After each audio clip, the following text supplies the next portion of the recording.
semi-regular live stream. We're so excited to be coming to you today as mine and Hannah's debut concert with the Altius Quartet. Today's concert is a little bit different than what we've done in the past.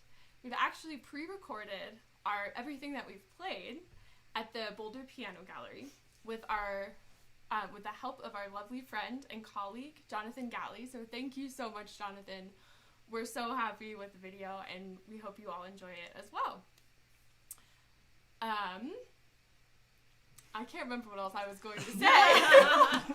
But today, half of our proceeds are going to be going to BoulderMUSE, which is a great program in Boulder that actually Gio teaches for. So Gio, you want to tell us a little bit more? Yeah, sure. So I think some of you who are watching right now may have already seen my promo video, but I also wanted to add to that. One of the reasons that the four of us are musicians is because we had the opportunity and the privilege to start studying music young. And so one of the things I feel really privileged about in my life now is to get to teach for BoulderMUSE, because it's an after-school program that's free for all students. And we have students from all backgrounds that a lot of them would not be able to get the opportunity to play an instrument when they're 7 or 8 years old, except through BoulderMUSE. So I think one of the things I love most about BoulderMUSE is to get to see what it's like when little kids get to start their instrument for the first time and have never played violin before. So yeah, it's just such a joy for me to get to teach for this great organization. So I encourage you all to donate if you're able, because half of the proceeds, like Allyson said, are going to BoulderMUSE today. So without further ado, I'm just going to talk quickly about the first piece, and then you guys will get to hear it. So the first piece is by the composer Bruce Babcock, and it's called The Present Moment. And we actually recorded this, some of the former members of Altius Quartet recorded this on our Quadrants Volume 3 album. And so this is the first time that our Altius Quartet with Hannah and Allyson, and actually Aaron hadn't played, so I'm the only one that's played this piece so far, and it was just a ton of fun to put it together. It's a really fun piece. I think you guys will hear how fun it is, and it kind of, a lot of it is evocative of Copeland, and Aaron Copeland actually enjoyed Bruce Babcock's music as well, and so I think you might hear in some of these really interesting rhythms, some Copeland-esque stuff in there. And it's a really cool piece, super fun, and it's about 12 minutes long. So let's get to it. Hop to it.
Marcos. I'm a 4th grader at Uni Hill, and I'm in Muse.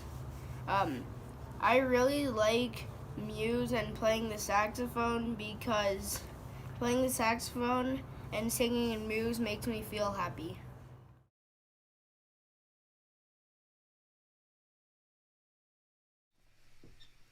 Thank you so much, Marcos, for sharing your experience with BoulderMUSE. So great to hear from the students.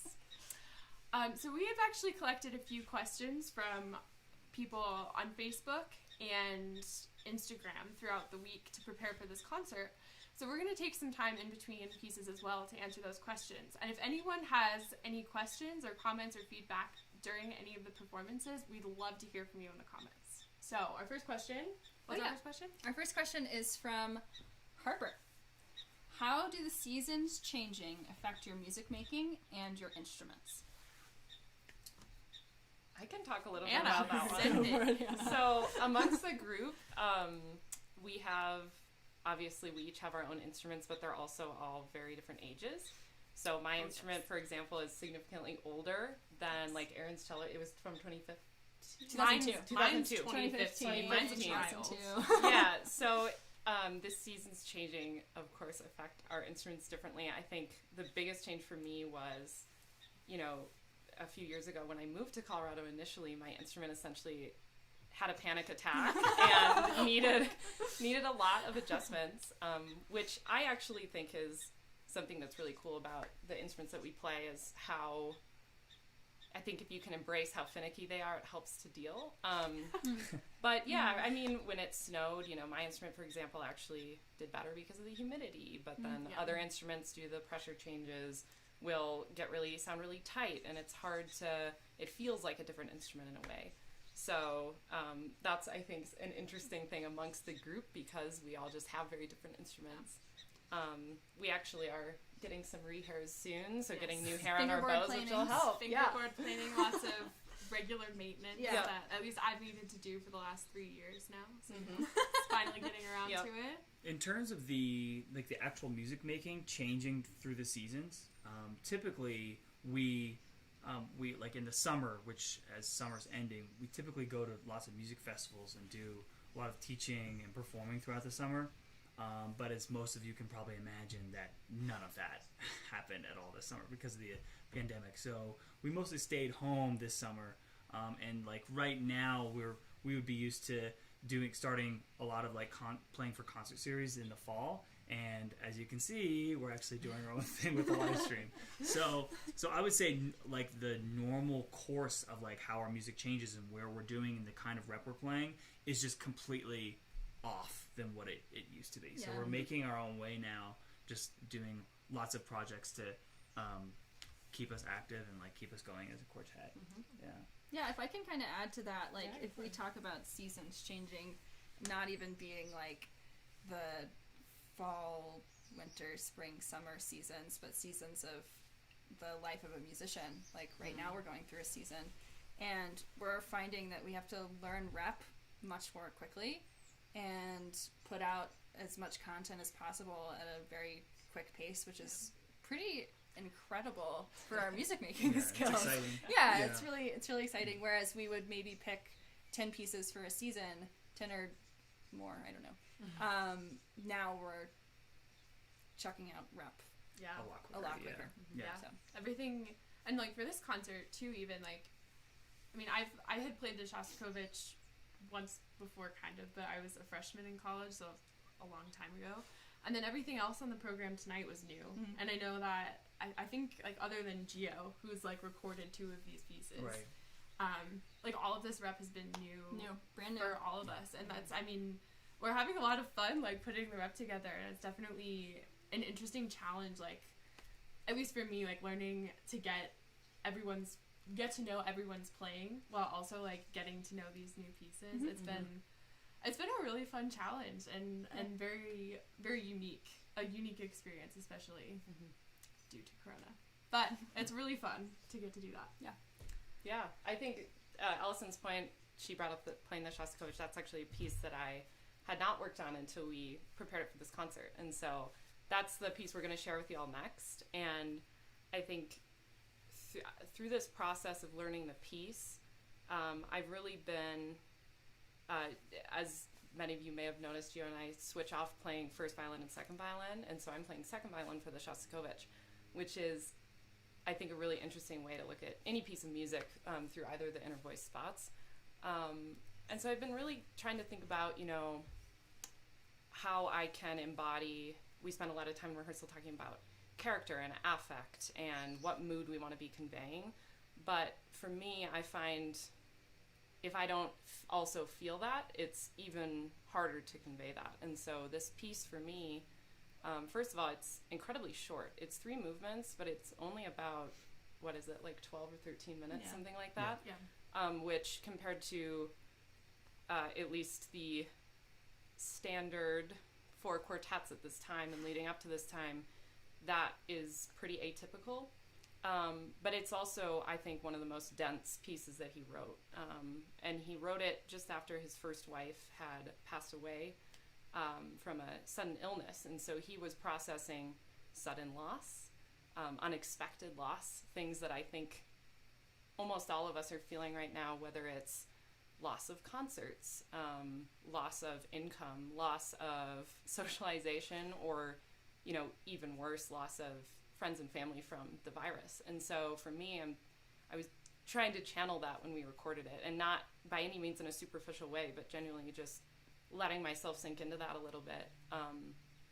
And I think the piece, I'm hoping that all of you will hear the sort of roller coaster that I certainly have been experiencing. You have days where you're like, wow, this actually isn't so bad. But then the very next day you're on the couch until from 8 a.m. to 8 p.m., And so I think the piece represents that, and you can hear him processing through that loss, which I think is something that, at least to me, is like very, very apropos and great timing, and just an amazing piece of music. I mean, Shostakovich has a way, I think, of speaking to the more complex human emotions. So we're gonna play that for you all next. And like Allyson said, if you have additional questions or feedback, we're gonna be checking the comments while Shostakovich is playing. So we'd love to hear from you guys. Yeah. It's just really fun. So if you guys have anything, take advantage. Now's your chance.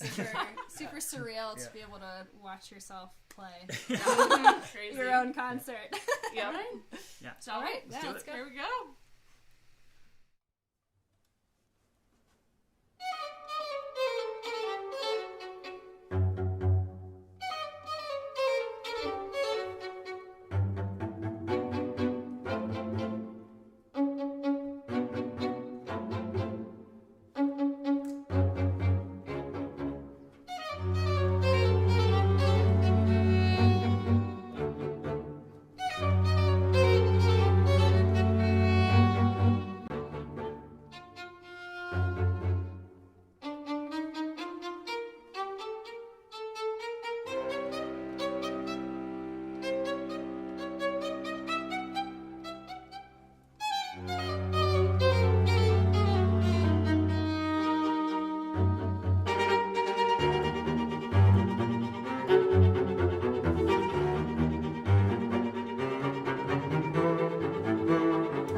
And I really like BoulderMUSE because it teaches you about how to learn about instruments, play them.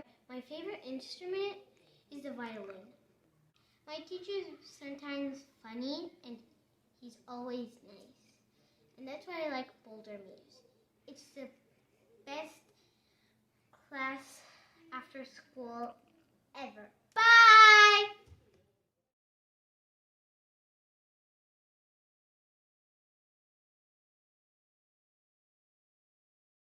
I'm Riley. I joined in 2nd grade.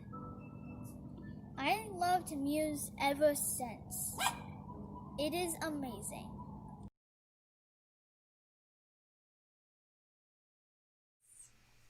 Oh, I had not seen either of those videos, so I hope that all of you enjoyed seeing these kids' experiences with BoulderMUSE as much as we all have. It's really great.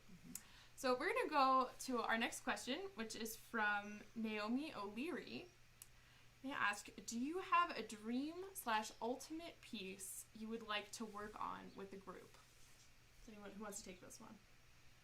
Why don't you take it, Allyson? Oh gosh, Because you I do. You do. talk about this piece all the time. I do. We were literally actually just talking about this piece a minute ago. I was like, oh well, when we play this piece, I've said this before.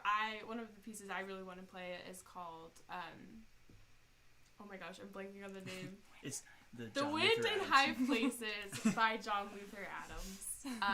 It's a beautiful piece. It's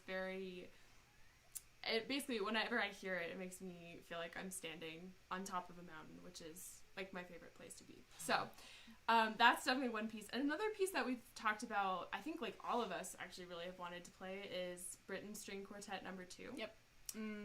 Which is That's like, definitely a bucket dream list piece. oh, yeah. Absolutely. It's really hard, very challenging, but if you haven't heard it, it is like one of the coolest quartets I've ever heard. It's absolutely amazing. Amazing. All Right. Highly And recommend. there's another question we had from Yes. this is from Ivan from Uni Hill, which is one of the schools that BoulderMUSE works with. He was wondering when we started playing violin. So I guess I'll answer that first. I was 5 or like 5.5 when I started. I was 3.5 when I started playing the cello, which is a member of the violin family. I was 5 when I started playing violin, and then switched to viola kind of on and off when I was 10. Yep, and I also started when I was 5. Woohoo! So, Single digits. Like I said for those of you who were tuning in right at the beginning, one of the things we love about BoulderMUSE is that the kids get an opportunity to start when they're not 5, but they're like 7. So that's still like very It's a early good in age. life. It's nice to be starting age. an instrument when you're so young. Yeah. So Great. Yeah. Okay. Anybody Aaron's else that. need to say Aaron's anything? Okay.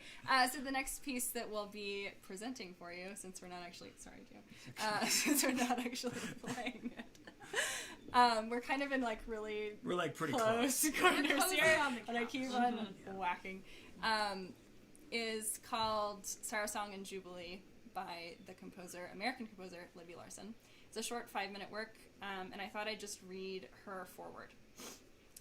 During Dvorak's years in America, 1892 to 1895, as director of the National Conservatory of Music of America in New York City, big name, thank goodness our conservatories have sliced down their names, composer Henry Thacker Burleigh, who was enrolled in the school at the time, introduced Dvorak to African American spirituals and dances, deeply influencing Dvorak's American works. Just as Dvorak used Going Home as the basis for the Largo theme in his symphony From the New World, in my composition, Sorrow Song and Jubilee, I've based the music on the Sorrow Song, now known as a spiritual, Swing Low, Sweet Chariot. It's a short piece, a miniature Dumka and Furient, or introduction in dance, composed as an homage to the creative partnership of Burleigh and Dvorak. Throughout the piece, you'll hear quotes from Dvorak's New World Symphony and Swing Low, Sweet Chariot, and that passes through all 4 of our voices. So I hope you enjoy this little miniature taste of amazing American music.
Woohoo! It's so good to see our whole concert. We had our 5th member of the quartet join us while we were all watching. So Ryder, my dog, has decided to join us. Yeah. We have a couple more questions that people have asked that we'd love to answer for you guys. Do you want to read Sadie's question? Sure. So Sadie asked, who were your inspirations as developing musicians? And has that changed as you continue to grow? I can answer that one. I think for me personally, it's certainly evolved. I think I've gone through periods where it kind of coincides with how I'm feeling about my own playing at a given moment and what I'm kind of looking for inspiration. But now I think the most inspiring people to me are people who understand that there's much more to music than just what we're doing on the instrument and in the practice room. And I think especially with chamber music, we're spending a lot of time together. And so almost more so important than what's here is how you support your colleagues, how you interact with your colleagues, how you interact with your family when you get home from rehearsal, how you interact with people who come up to you after a concert who you've never met before, how you carry yourself in settings where you're there as a professional musician but not with Altius, things like that. So now I think, the people who most inspire me are those people who you can look at them and know that there's so much more to them than their amazing playing or their amazing whatever. So I think that's certainly one answer, not the only answer, but that's for me, I think what really inspires me. And then we had one more question. We have 2 more actually. Oh my God. So this one is from my mom, Gina. Gina, you're the best mom in the world. Thank you so much. What do you like best and least about having to perform virtually? Ooh. I'll go. Yeah. Sure. The part that I miss the most is feeling connected to all of you, connected to our audience. I remember actually the night that we were recording, Natalia and Hannah were talking about... Natalia's my wife. Natalia, yes. You probably have all seen her performing with us. Yes, Natalia's lovely. They were talking about their last performances before Corona, and I had a very distinct moment of I felt like I was gonna cry because as much fun as it's been to do these live streams and be able to reach new audiences and go on these new challenges of trying to make this work in this time, there's just a certain amount of excitement and connection and energy that is not there when we're performing. And recording, quite frankly, it's just not as much different. fun. It's just hard to simulate that performance aspect. And to add to that, we were talking about, it's not the same. We actually, even when we recorded this this concert for you guys today, at one point Hannah said, "Hey guys, can we walk off stage and come on as if we're performing?" And I think that's one thing we all miss because we're what gives us energy is performing in front of an audience. And so there's always that little extra little bit that the performance gives us. And so like if we're just recording and there's no audience there, it's just more difficult to like ramp it up. And we finish, bows come off the string, Yeah, and it's silent. no one can It's like, Cool. Yep. awesome. Yeah. Yep. So, One more question? Yeah, do we have any more questions? Yeah. We do have one more. Well, I don't know. From the I think it's just Okay. yeah. How many hours a week do you practice individually and together? From IR Will on Instagram. Thanks for your question. thank you so much for your question. Yeah, so I guess I'll take this one. Do it. As a group, we strive. We love to use that word too. Really strive. Strive, yeah. On our calendar is 3 to 4 hours a day, 5 days a week. We typically meet in the mornings because that's when we're bright and fresh and hopefully not grumpy towards one another. Depends on the day and how much coffee we drink. And how much coffee we have with us during rehearsal. Yes, and how much coffee we make during rehearsal. During break. On break, yeah. And on breaks. Yeah. So, and then personally, my practicing has kind of changed, obviously, as it would from high school to college to now. Before, when I was like really, really dedicated, I was practicing 8 hours a day at the beginning of college, and that slowly dwindled to 5 to 4. And now I'm very happy if I get 1 hour a day to practice. But we are rehearsing so much, so that's like we're constantly working on our playing in rehearsal. Well, And you then and Gio teach we teach. a ton. We both teach a lot. Yeah. And so that's an interesting thing too, because when you're teaching, you're very, very hyper-focused on your technique, because what you realize from when you were a student is that you are emulating your teacher. So you know that now your students are copying you. And I've actually had some local orchestra teachers tell me that my students are starting to look like me. That's good. Which is kind of cool. And I have had one person ask me if I studied with a certain person because I looked like I had studied with them, because I looked like their setup. And I keep on doing this. And I won't stop. Yeah, teaching is a wonderful thing. And if you have the opportunity to do it, whatever you teach, I highly recommend it. Yeah, we're really, obviously, you guys can see based on the fact that we're donating half of the donations from today to BoulderMUSE. We're all very enthusiastic about teaching and about helping young kids study music and become the next generation of musicians. So, there are a couple other questions coming in. Ooh. Thank you guys so much for your questions. Yeah. This is really We fun. love this. You know what we could do is we can respond on the platforms, and then that I think way, that's good, yeah. that way you can see it. And we want to keep this an open book when this live stream ends. It's not like we go back into our cave and come back out at the next concert. Yeah, stay in touch for sure. Yeah, which, speaking of that, our next concert is actually a live concert, which we are incredibly excited about. Social distance. Yep, socially distanced live. outside. It's at the Dairy Center, the Dairy Arts Center In Boulder. in Boulder. And we're playing, the program, we're going to keep you on the hook a little bit with that.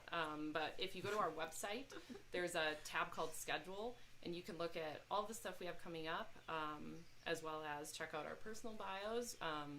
Shout out to Matt Umland, who's an amazing photographer Matt. who helped us out on a very quick turnaround. We've had a lot of people really supporting us these past weeks, and we truly couldn't do it, just the four of us. So we're grateful to everybody, our family, our friends, everybody, and we're really, really, really grateful to all of you for taking some time out of your Sunday to tune in. Yeah. Like I said, please be in touch with us on social media. We follow us on Instagram, like our page on Facebook, and we do our best to. We all stay pretty in touch with what's going on that, and we'll comment. And thanks again so much, and we will. One other thing, if you are in Boulder, Denver, we are going to be starting some live neighborhood concerts. So maybe you'll see us pop up at every now and then in a neighborhood. And if you want socially distanced outdoor neighborhood concerts. If you'd like us to come to your neighborhood, please contact us. Let us know. There is a way to do that on the Great Lakes Performing Artists Associates website. That is our management. What's the website? GLPAA. GLPAA.org. And I'll write that in the chat. GLPAA.org. Yep. Yeah. And thank you to the Violin channel for restreaming this Yes, thank you. Sharing this stream. Really appreciate it. Thanks, guys. Yeah. All right. Thank We're you, gonna sign off everybody, now. for tuning in. Bye. Thanks so much. Oh, thanks to Paul Finkel for letting me use his fancy new computer.